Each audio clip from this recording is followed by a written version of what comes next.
Today we're going to talk about the 7-step sequence that I use when I doubt my faith. I've doubted my faith many times throughout my relationship with God, and I've refined it and I've honed it, and I've used these set of skills in order to work through it as excellently as possible and not to get stuck and mired in the complexities and the quicksand that doubt can become, the existential quicksand it can become. So here we go, my 7-step sequence. I hope it's helpful for you.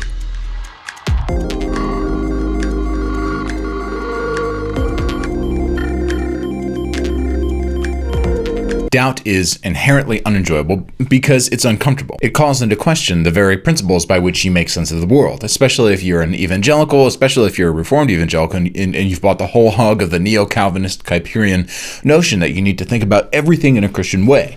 Then if that's the case, then doubting your faith can become particularly disruptive because if you believe that you need to think about everything in an explicitly Christian way, then when you begin to doubt your faith, you begin not only to lose confidence in your Christian worldview, but you also begin to lose confidence in all the values and habits and relationships that are encoded into that Christian worldview, which you might need to keep going and keep on living. And so you can slip quickly, especially if you're an all or nothing neo-Calvinist Kuyperian. You can quickly slip into a nihilism, more so than somebody who has more of a nature-grace dualism type of approach to theology. So here are a few tactics that you can use, that I've used in my journey throughout Calvinism and my faith, doubting as a Reformed person, right? Here are a few tactics that you can use that I've used to sail through some seasons of doubt as excellently and ideally as quickly as possible. Part 1 of the sequence. Number 1, get clear about what your theology is. So the better a theologian understands the coherence and correspondence of his own theology, the better apologist he's going to be and the more certainty he's going to have about his faith, since many critiques of Christianity are based on caricatures. And so what does it mean to perceive the coherence and correspondence within your theology? Well, those are two different things. So to perceive the coherence of your own theology means that you understand not only each doctrine with specificity, but that you also understand how each doctrine mutually informs other doctrines. So for example, open theists understand that in order to posit libertarian free will of human beings, that you have to pay for that position from your doctrine of divine sovereignty. And all the details of every theological system are interconnected. If you change one thing, it changes the shape of the entire web. So to perceive the perceive the coherence of your doctrine, of your theology, is to understand the way in which your theology is interconnected. And in order to doubt well, you have to understand the coherence of your theology. Now, how do you understand the correspondence of your theology? Well, to perceive the correspondence of your theology, it means that you understand the exegetical arguments and the logical arguments on which each doctrine stands. So it means that you can actually trace the exact path by which each doctrine goes back to a reality, right? So every doctrine is an abstraction of a particular reality. And so what you can do is you can actually explain how that doctrine accurately abstracts a particular reality, right?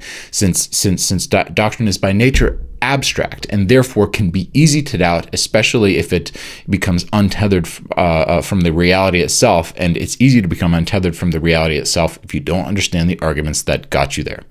So more than that, if you haven't read enough theology to perceive the coherence and correspondence of your own theology, you will face two shortcomings in wrestling excellently with your doubt. Number 1, you won't know if your doubt represents a legitimate tension in theological inquiry or if it merely indicates a lack in your own theological understanding. Number 2, you won't have the lexicon or the conceptual tool belt to articulate the question at the heart of your doubt. So most people linger for decades in doubt, especially progressives, which we'll get to in a second. But they linger for decades in doubt toward God because they never actually forge their ambiguous feeling of doubt into an actual articulate, historically informed question. And it's very important to do this. So the first thing you need to do is get clear about your theology. Number 2, get clear about what it is that you're doubting. So very often, doubt actually doesn't come in the form of a question. It comes more in the form of a feeling. And doubt arrives on the scene of our lives as an emotion. And we have to do the hard work of putting it through the fire of intellectual examination until it becomes that tool becomes an axe, a tool for inquiry with which we can hack through a forest of confusion.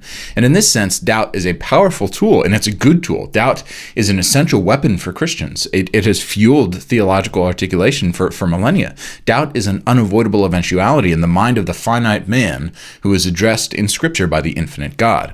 And people take doubt in the wrong direction when they recognize the goodness of doubt very often. And this is where progressive and leftist Christianity gets in trouble, right? Because leftist Christians, they see in Scripture that God accepts the prayer of the doubter, but they take it too far. But Scripture does accept doubt, and it kind of bakes into the cake of religious belief the fact that believers will doubt, right? Because doubting Thomas said, right, unless I see in his hands the marks of the nails, I'll never believe, John 20, right? And yet, Jesus says, blessed are those who have not seen and yet believed, right? So Thomas, you should not be doubting, you should just believe. And yet, Jesus still deigns to show Thomas his hands so that he might believe, right? And Thomas is allowed to touch his hands and inquire for himself. So Jesus allows a suboptimal path to belief for Thomas. Jesus accepts Thomas's terms for belief, and Thomas doesn't remain cold-hearted, right? You might have somebody preach a sermon, right? Well, if you don't accept Jesus on his terms, you'll never accept Jesus. No, Jesus deigns to meet us. Jesus wants us to be with him enough to actually want to work with where we are, right? He wants to relate to us organically, and because doubt is a part of where we are, he deigns to evidence to us the truths of Christianity, because Christianity is not just a set of ideas; it's a historical fact. And so Thomas investigates, and he sees, and he is confronted with truth, and he believes, right? And Jesus would rather have Thomas believe him than hold him to an ideal and see him apostatize. Jesus says, put your finger here, put it in my hands, do it, right? And put on your hand and place it in my side, and do not disbelieve, but believe, he says, right? So Jesus mercifully, he condescends. He does the same thing with the father of the demon-possessed boy. Jesus says, all things are possible with those who believe, right? But the father says, I believe, help my unbelief. What does that mean? It's that verse has been so abused by these progressive-leaning Christians, right? Jesus intercedes for the boy with his own faith, right? Jesus doesn't require, perfect certainty all the time. The father believes enough. What does it mean? I believe, help my unbelief. It means, what does it mean when the Father says this? I believe, help my unbelief. It means this. It means that the Father believes enough to ask for Jesus' help, but he doesn't believe enough to heal his son. God will intercede and act even when we ought to act in faith, but fail.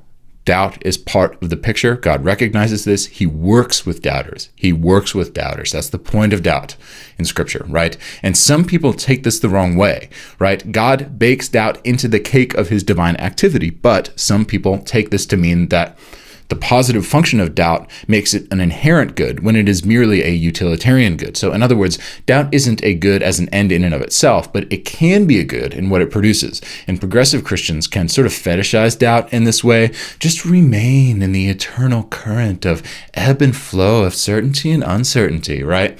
And it's of course absolutely ridiculous and unbiblical. Doubt can be a utilitarian good if you force it to produce something. If you must doubt excellently. And that's the sort of doubt that you see rewarded in Scripture. That's the sort of doubt that Thomas practices. It's the kind of doubt that the Father practices. He reaches out. He wants results. He wants to do something. He wants to make a change in the world. He wants to act in accordance with Christianity. But he's not there. But he wants to be there, right? He doesn't want to remain where he is. He doesn't just say, I believe and I don't believe. He says, help my unbelief. Help me to get there. Thomas wants to get there. He wants to have certainty, right? So we should always seek the utilitarian good of doubt. And then the problem with doubt, of course, for progressives is that the question never becomes a tool of inquiry for them. It becomes a place where they stay. And it should never do that, okay? It should always push you further. But the question should, at its best, the question that you can get from doubt, that you get from doubt by putting it through the fires of intellectual inquiry, become a path to truth, even if that truth is an articulation of a mystery or a better articulation of another question. Okay, so first, get clear about what your theology is. Second, get clear about what you're doubting. Otherwise, you will always remain in doubt forever, and that's a very bad thing. It's a very bad thing for your faith. It's a very bad thing for you existentially. It will lead to anxiety. It will lead to depression. Number 3, write your doubting question in 3 ways. Now, this is kind of a writing exercise, and some people are into this. It works for some people, doesn't work for some people, okay? Now, let's say that you're doubting God because you feel, just for example, right, that he couldn't possibly be good and allow you to suffer heinous evil. Let's say that that's like what you're struggling with, right?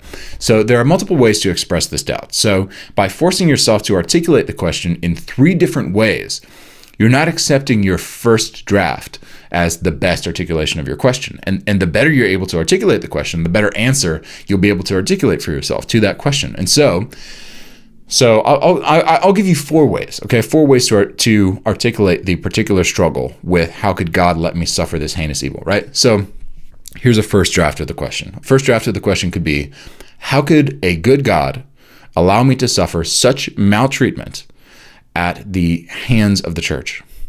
How could a good God allow me to suffer such maltreatment at the hands of the church? Okay, let me try to push that a little bit. How could I ask that better? Okay, how could I ask that in a way that gets more to the concepts that are underneath that question? Well, I might ask this as my second question. Well, if God doesn't intervene to prevent heinous evil, then what use is there in arguing for the problem of evil? So in other words, if I solve the theodicy dilemma, if I solve the problem of evil, if I answer the question, well, why God doesn't intervene? Well, what good is it in actually solving that problem? Because I still have to face the evil, right? What good is it, right? What utility is there in answering that question if God actually doesn't intervene? Well, let me try to push it even further, right? So this is my third draft. Is it at all conceivable that God could have a moral defense for permitting a child to be sexually abused? Is that conceivable? Because see, now I'm pushing it from my situation. I'm pushing it to a little bit more abstract, right? What use is the question? Now I'm pushing it to an actual question. Could God have a defense? Could it be conceivable? Is there such a thing as a world in which God has a defense for neglecting to prevent certain heinous evils which occur? Well, let's push it even further. Okay, here's my fourth draft. Because people will give this distinction, right, between God's active decree and his permissive will. Well, God doesn't actively decree sin, but he permits it, right? So here's my fourth version of the question. Is the distinction between God's decretive will and his permissive will meaningful enough to allow God's permitting sin to exist to vindicate him from culpability for the existence of sin, right? So am I satisfied with the answers I'm getting? And the more you read, the more concepts you become familiar with, the better you will be able to articulate this question, right?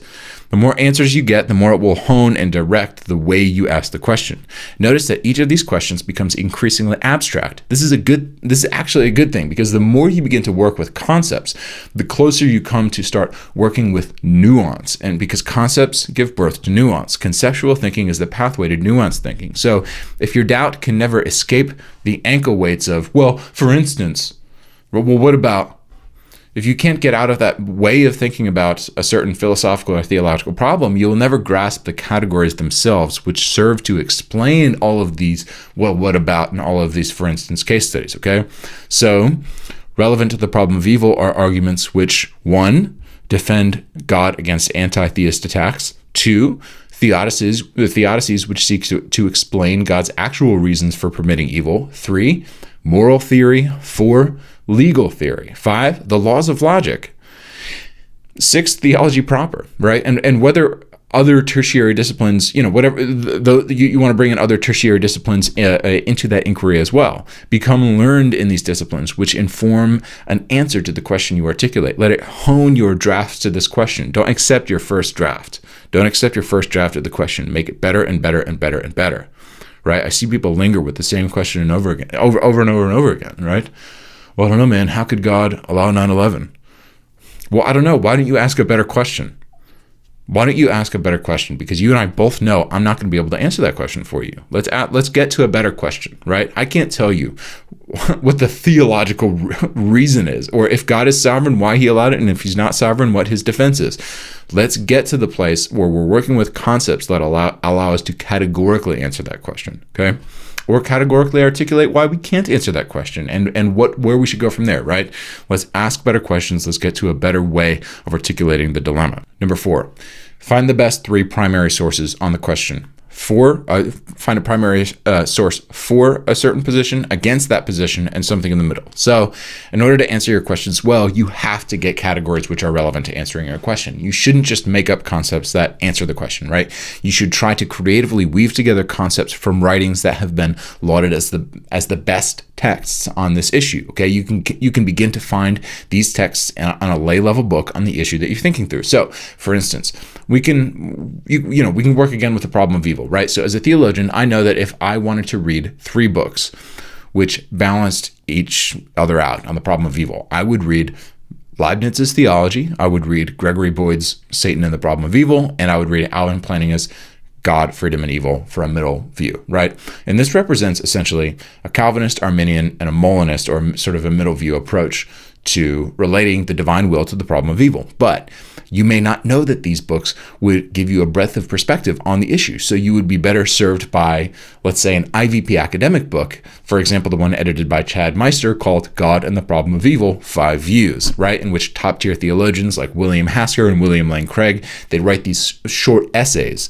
And they actually write these cool little like small short rebuttals to one another's essays, right? And these rejoinders to those rebuttals, and it's kind of fun. And it allows you to think through every perspective on that issue, right? And it's a very digestible form, and it doesn't force you to work through Alvin Plantinga's modal logic and Gregory Boyd's Hebrew and Greek exegesis. It gives you something much more simple, and then you can use the bibliographies of those essays for further reading, right? Use these books to trace back the history of ideas which brought our thinking in the 21st century to the point that it's at. So if you want to doubt excellently, the most strategically advantageous thing you can do is to listen to what other smarter people who have suffered and thought more about these things have written on all sides of the table. Number 5, have a moment of honesty with yourself about why you're doubting. So I had an experience, I've talked about this before, where I was very sort of burned out from the Calvinist culture. I decided to leave Westminster Theological Seminary. I had a full scholarship PhD there, but I wanted something better. I wanted something different. I was very burned out on the culture, and so I got a full scholarship at Trinity with Kevin Van Hooser, and in that season, it was tough because I lost all my friends at the exact same time. A longtime girlfriend broke up with me, and my dad unexpectedly died one night, all basically like within a month. And I tried to trust God for a very long time, and I tried sort of white knuckling it, but all these things kept on compounding and compounding and compounding. And people kept on telling me, well, just believe God, just trust God, just pray. And I tried pushing through my hatred and my bitterness toward God. I tried repenting of it. I tried praying. I tried meeting with my pastor and a counselor. I literally had the best biblical counselors in the world working with me. I was literally the marketing manager at CCEF with David Pallison and Ed Welch. But I kept slipping into darkness, and I started to want Calvinism not to be true, and I didn't know what was happening to me. I remember sitting in church Easter morning in my Presbyterian uniform, a blue blazer and white chinos, right? About 6 months into my dark season of doubt, and everyone started singing the hymn, "Up from the grave he rose," right? And I just remember sitting there, just staring at the pew in front of me, just like that's when my faith broke. I just couldn't trust God anymore, and that's when the hiddenness of God became the non-existence of God for me. And it wasn't about intellectual issues. I knew God didn't owe me anything. I didn't actually doubt the existence of God. I had read too much to doubt the existence of God. I just hated him. I hated him, and I was resentful toward him. And as far as I was concerned, he was a puppet master who orchestrated the entire thing. And that was my darkest moment. And if it led to a very dark season. But be honest about, what are your desired conclusions and what are your intellectual conclusions? So if you take an intellectual moment to pause and ask yourself, what am I hoping? What am I hoping is the answer here? You will probably learn something very important about your bias in asking the question, right? You'll find that you actually hope that libertarian freedom doesn't exist, or you genuinely hope at the bottom of all your formalized spirituality that Calvinism is incorrect. If you do some introspective work, you will discover why you are doubting, right? Because faith is, as John Calvin helpfully put it, it's an operation of all our faculties, but in particular, it is a threefold act in its fullest manifestation. It is notitia, which is faith as knowledge. It is assensus, which is faith as assent, and it is fiducia, which is trust. So faith has 3 aspects: the knowledge, assent, and trust. And it's important for you to locate in which of these aspects of the experience of faith doubt has occurred. It's maybe in multiple of them, but even if it has occurred in multiple of them, certainly those are still 3 different aspects, 3 different ways that need to be addressed, right? Do you doubt because you don't know enough, or because you've experienced something that has compromised your trust in God? What exactly is your doubt? It's important here to make a distinction between basically logical doubt and existential doubt. Both can be equally disturbing. Logical doubt seeks a resolution to an intellectual question, and existential doubt seeks an experiential confrontation with God himself to resolve the doubt. Usually logical doubt occurs as a breach in notitia and in a sensus. I don't understand something. And existential doubt occurs as a breach in fiducia. I don't trust you anymore. And the two could be intertangled. And just be honest with yourself. Find the moment that the doubt started. Ask why. Dissect it. You have to find a way to become objective. Don't let the riptide of doubt drag you down under the waters of depression and anxiety and feeling lost and trapped where you start fetishizing it, right? This is a trap. Don't indulge those feelings. Always keep your objectivity. Always stay buoyant, right, in your perspective. Always keep your objectivity. If you lose your objectivity, you will lose your sanity. You will lose the perspective that you need to have in order to excellently work through doubt. Progressive Christianity, leftist Christianity, they romanticize doubt. They want to be lost at sea. But that is a dangerous thing. It's their way of sticking it to their fundamentalist parents or whatever reasons they have. That honestly, I think that people who fetishize doubt, they're scared of why they're doubting. They're the ones who haven't done the necessary heart work to really understand why they're doubting, which is why they've romanticized so much being lost at sea. Always keep your objectivity. Always keep that objectivity. And in order to be objective, you have to be honest about why you're doubting, even if it comes from a place of hurt. Number 6, decide for yourself which view has the strongest arguments and which view you find most persuasive. And those are two different things. So this sounds like sort of the tamest part of doubt, but it's actually the most difficult. So if you find after forcing your doubt to manifest its question, right, after historical research, after deep introspection, that you are persuaded that Christianity is more likely untrue than true, then you should leave the faith, okay? And I say that as a Christian. You shouldn't stay. If you genuinely don't think it's true, this is the opposite of a come to Jesus moment for you, right? That it's or the inverse rather. That's not a condemnation of you as a person, okay? That's not me condemning you. That's a valuation of you as an individual. You are free. You shouldn't be coerced into believing something. You have a life to live. You have agency.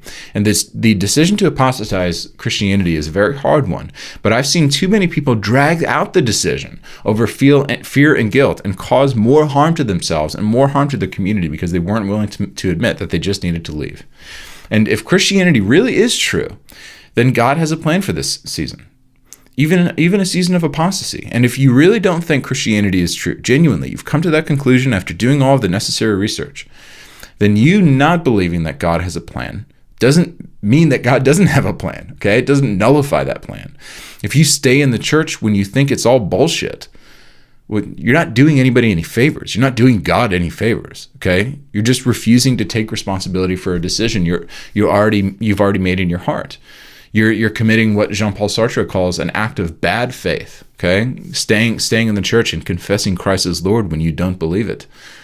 This can very easily be an act of bad faith. I'm not saying everybody should leave if they go through seasons of doubt. I'm saying if you've resolved, really, if you're honest with yourself and you've done the hard work and you realize, I really don't think this is true, there's a genuine place where you may need to leave. And if you've really come to believe that Christianity is untrue, find a new community, find a new path, a new career. Do whatever you have to do to disentangle your life from a necessary Christian confession. The sooner you take responsibility for this decision, the better you will feel and the more excellently you will continue to doubt. A lot of people, like I said, a lot of people who linger in doubt, who don't have the balls to make the decision to leave the church and to apostatize, they make it harder for them to return to the faith in the future if that were ever a possibility. Okay, and that's not good either, because as an objective person, you want to keep your options open. You should always want to keep your options open because you should always hold yourself accountable to reality, and reality will bear itself out in the form of evidence. And if you're open to evidence, truth will have its way with you one way or the other. Number 7, don't linger in doubt. Make a decision and live accordingly. So if you fail to follow this sequence, you are choosing a path of misery. There's not just logical consequences. There are real emotional and mental consequences, okay? You will come to resent the Christians around you for not asking the same questions that you're asking. You'll become angry. You'll feel out of place. You will never ask the questions relevant to your disturbed feelings, even though they exist. And you'll start suppressing things that shouldn't be suppressed. And the choice to remain in doubt is a choice of agony, for which both you and the people close to you will pay the price. Extricating yourself from a Christian community is difficult. It's very difficult. It's emotionally taxing. It requires a grieving process, honestly. Do what you must do to close the books on the question beneath the feeling of doubt and move on. Move in one direction or another. Be decisive. Being indecisive won't help anything. Again, you're not doing God any favors. I just want to close with an article by John Calvin, who himself struggled with doubt at times. And it's actually interesting in the 5 editions of his Institutes, his section in the Institutes on faith and doubt grows exponentially, and he relocates it several times because Calvin is so confused throughout his life about how to locate doubt. Not confused in the sense that he doesn't know what he's talking about, but in the sense that he's really refining his view, and he works to refine his view. And I've actually published an article where I trace certain themes of doubt in his letters, which are a very neglected corpus of Calvin's writings, where I trace themes in his letters and the changes he makes and the alterations of his Institutes. And I got that idea originally from a doctoral student in theology in the UK named Kevin Emmert, brilliant guy. And anyway, I just want to read a quote to you here about Calvin sort of admitting the weakness of his own mind. And so this is in 1549 at age 39 for Calvin. And Calvin reflects on the death of his own wife, which is very difficult for him. This is a very pivotal season for him. He wrestled with the death of his child, and he wrestled with the death of his wife. These really changed who he was as a pastor, changed his tone. They're all throughout his early ministry. People, obviously, infant mortality rates were very high, and he would rebuke people for grieving too harshly the deaths of their children. He would say, "This is God. God gave you your son, and He took them away." He wrote that to Claude Verret. He said, you shouldn't see it as a sad thing. It's a good thing. It's a grace to you, and it's a grace to the child that it's, God did a good thing, right? This isn't the cruel wheel of fate, and you need to think of it that way, right? And it really damaged his relationship, I think, with some of his congregants. But grief softened Calvin. Grief softened Calvin and made him sensitive to the fact that some people go through seasons where they cannot confess with zeal or even with certainty some basic tenets of Christianity because it's just too painful. So Calvin, he writes, he says, quote, he's writing to Verret, in fact, he says, quote, friends are earnest in their duty to me, yet one can scarcely say how much I am supported by their attentions. But you know well enough now how tender, or rather soft, my mind is, end quote. Calvin, the boisterous speaker who infamously, counseled his friends to see God's direct hand behind all suffering, even death of loved ones. In this letter, he can't muster a doxology. In this whole letter, grieving his wife, he can't muster a doxology. The only time he even mentions God in this letter is when he says that one of his wife's last words to him were to say, he tries to commit to her to say, he says, "Don't worry, I'll take care of the children that we were caring for," and she says, "Don't worry, I've committed them to God," essentially saying, "Yeah, maybe." Essentially kind of implicitly saying, like, hey, I don't think you're a good dad. Like, thanks, but I've committed them to God. That's the only mention he makes of God in this letter. He doesn't say, well, I've trusted God. I know He has a plan. He doesn't say any of that. He can't muster anything. He says, my mind is so weak. My friends can't even help me. They're trying. God knows what they must have been saying to him. God, Calvin, like, remember your own theology, right? Calvin is not consoled by his own theology here. In the death of his wife, he finally gets it. He finally sees how doubt can wound your faith. And if you're in a place where you're so exhausted by your doubt that you just want to press the off button on your brain, or maybe you want to press the off button on your faith, you're not alone. And you only have control over a very small set of things. And one of those things is whether or not you implement a sequence through which you run your doubt in order to doubt excellently. And for the sake of your soul, and for the sake of your faith, and for the sake of your dignity as a human being, you ought to doubt as excellently as possible. Don't suppress it, and don't just give into it.